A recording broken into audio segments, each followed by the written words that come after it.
소변 때문에 새벽에 자주 깬다면 부디 단 한 가지만은 하지 마세요. 70대에게는 독이 될 수 있습니다. 병원에서는 불행히도 이런 간단한 진실을 먼저 알려주는 경우가 거의 없습니다. 이 영상에서 저는 단 하루 만에 밤중에 화장실 가는 것을 멈추게 할 수 있는 방법을 알려드릴 것입니다. 그것이 너무 간단해서 놀라실 수도 있고 심지어 우스울 수도 있지만 이 방법은 잠 못 이루던 수백 명 어르신들의 밤을 진정으로 바꿔놓았습니다.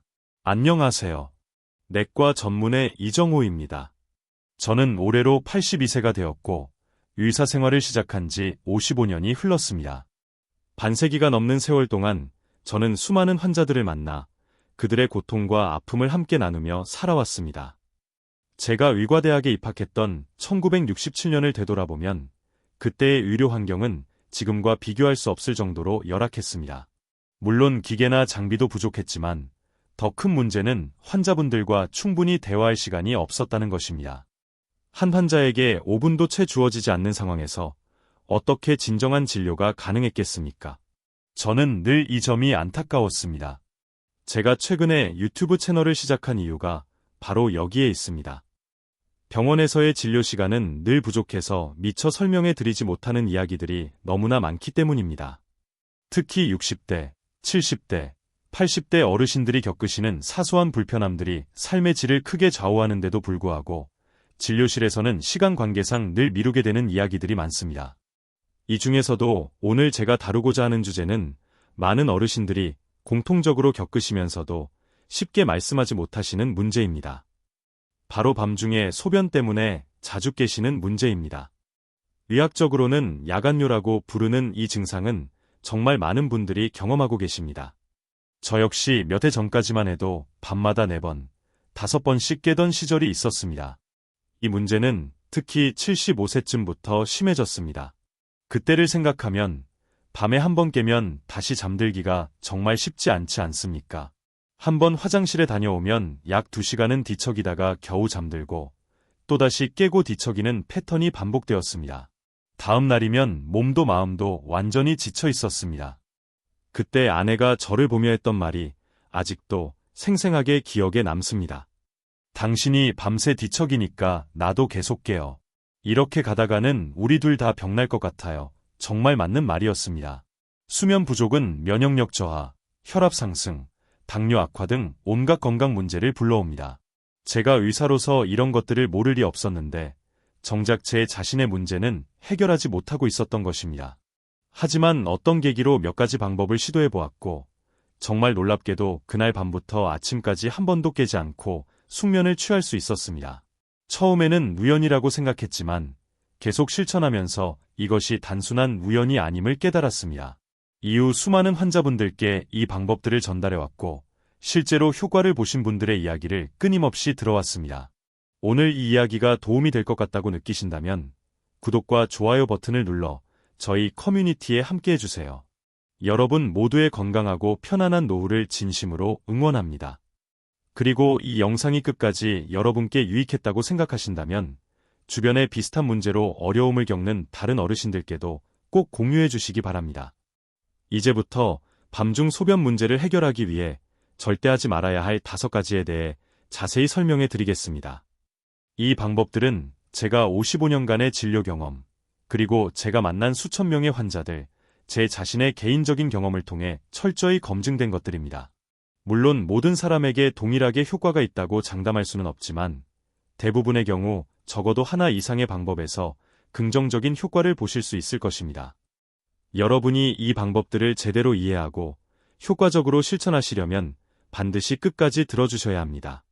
왜냐하면 이 5가지 방법들은 서로 긴밀하게 연관되어 있기 때문에 하나의 방법만 듣고 나가신다면 전체적인 그림을 제대로 파악하기 어려울 수 있기 때문입니다. 오늘 제 영상을 처음 보시는 분이라면 구독과 좋아요 버튼을 눌러주세요. 앞으로도 여러분의 건강을 위한 유익한 이야기들을 꾸준히 전해드리겠습니다. 또한 이 영상을 보시면서 간단히라도 메모를 하실 것을 강력히 추천합니다. 나이가 들면서 기억력이 예전 같지 않은 것은 자연스러운 현상입니다. 제가 말씀드리는 방법들을 간단히라도 적어두시면 나중에 실천할 때 큰 도움이 될 것입니다. 첫 번째는 저녁 6시 이후에 수분 섭취를 계속하지 않는 것입니다. 많은 분들이 저녁 식사 때나 TV를 보면서 차나 커피를 많이 마시는 습관이 있습니다. 하지만 이것이 밤중 소변 문제의 가장 큰 원인이라는 사실을 알고 계셨나요? 74세 최정희 할머니의 사례를 보면 밤에 평균 6번씩 화장실에 가셔서 낮에는 피곤해 하셨습니다. 할머니는 저녁 식사 때 국물을 2그릇 드시고 자기 전에도 꿀물이나 수분 함량이 높은 과일을 드셨습니다. 밤에 목마르면 물컵을 머리맡에 두고 드시는 습관도 있으셨습니다. 저는 할머니께 저녁 6시 이후에는 물을 가능한 한 마시지 말라고 권했습니다. 정갈증이 나면 입만 헹구는 정도로만 하시라고요. 할머니는 처음에는 걱정했지만 다음날 아침 제게 기뻐하며 보고하셨습니다. 선생님, 밤새 한 번만 일어났어요. 20년 만에 몸이 이렇게 가벼운 건 처음이에요. 과학적으로 우리 몸은 밤에 항이뇨 호르몬인 ADH를 분비해 소변 생산을 억제합니다. 하지만 저녁에 수분을 많이 섭취하면 이 호르몬의 효과가 줄어들게 됩니다. 특히 카페인 음료는 이뇨 작용을 촉진하고 알코올 역시 수면의 질을 떨어뜨려 야간뇨를 유발합니다. 따라서 저녁 6시 이후에는 국물 요리, 수분 함량이 높은 과일, 음료수 등 모든 형태의 수분 섭취를 삼가주세요. 갈증이 나면 입만 헹구거나 얼음 조각을 천천히 녹여 삼키는 것이 좋습니다. 대신 낮 시간, 특히 오전 10시부터 오후 4시 사이에 충분히 물을 마셔서 하루 권장량인 1.5리터를 채우세요. 신장 질환이 있거나 이뇨제를 복용 중인 분, 당뇨병이 있는 분은 반드시 의사와 상의 후 조심스럽게 수분 섭취를 조절하시기 바랍니다.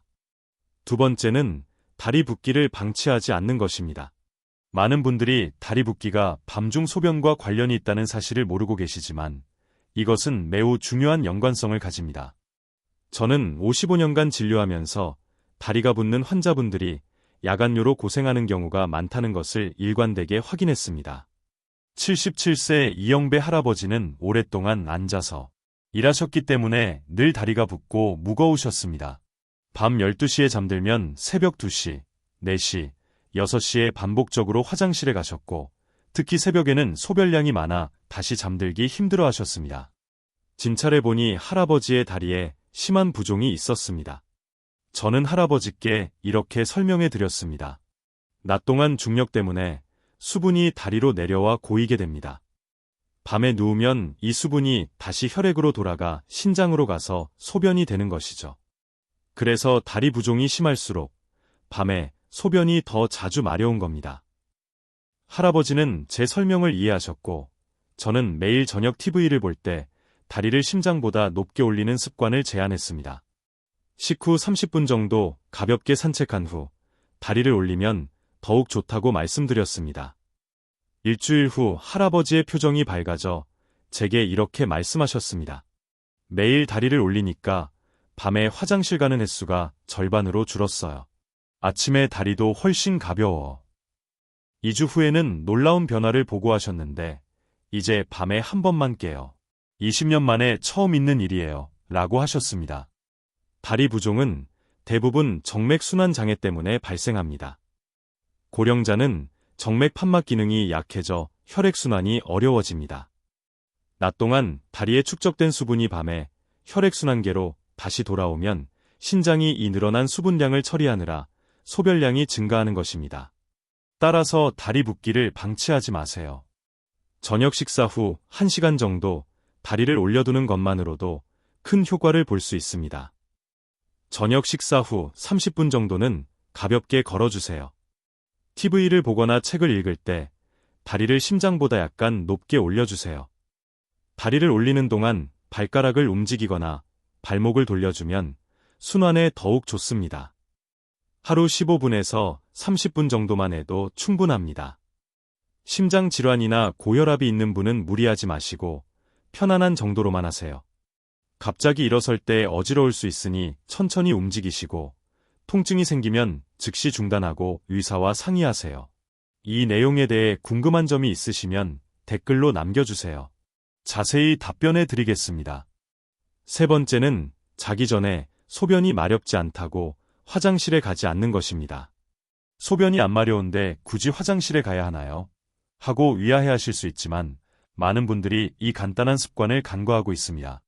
81세 신명자 할머니는 잠자리에 들 때 특별히 소변이 마렵지 않으면 화장실에 가지 않으셨고 거의 매일 밤 2시쯤 깨서 화장실에 가셨습니다.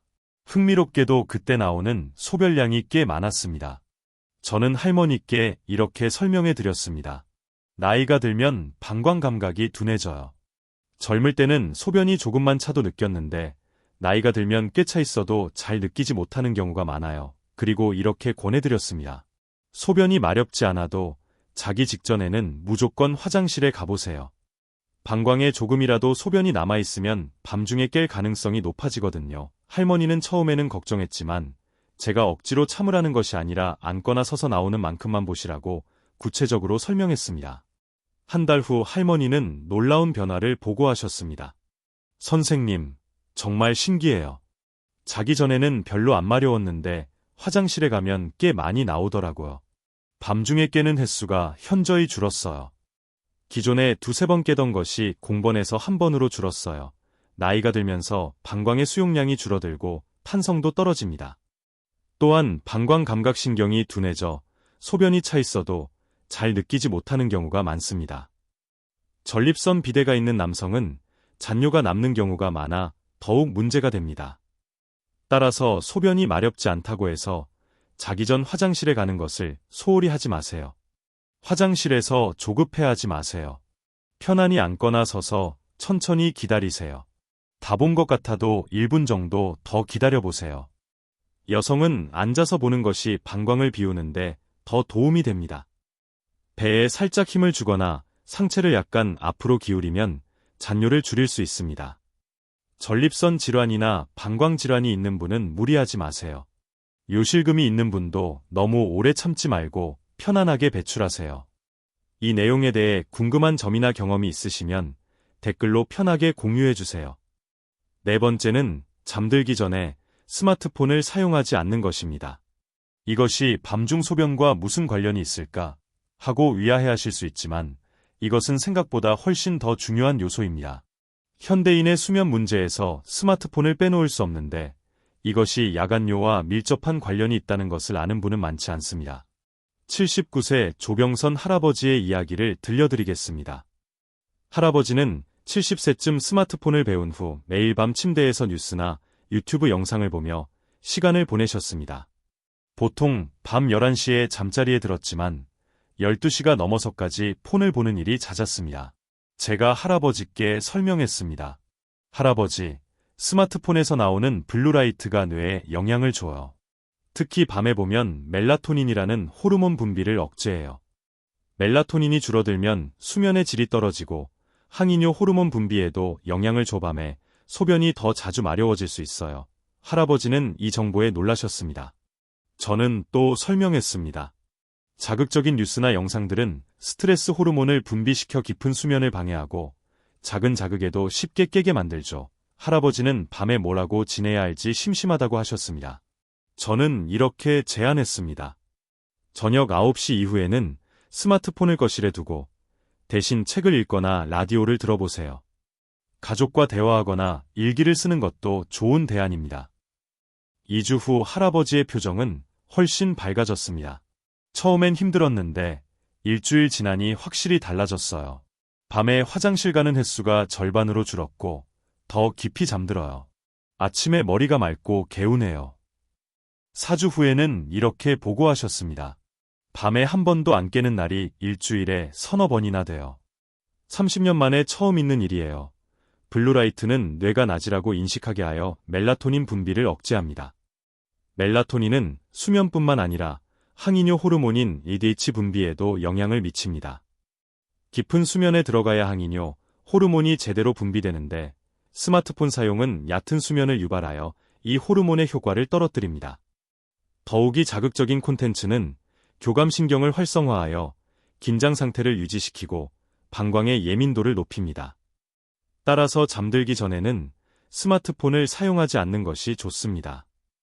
저녁 9시 이후에는 스마트폰을 거실이나 침실 밖에 두세요. 알람은 전통적인 알람 시계를 사용하는 것이 좋습니다. 잠들기 전 조명도 어둡게 해주세요. 백열등이나 간접 조명이 더 좋습니다. 대신 책 읽기, 명상, 가벼운 스트레칭, 일기 쓰기 등의 활동을 추천합니다. 갑자기 습관을 바꾸기 어려울 수 있으니 점진적으로 사용 시간을 줄여가세요.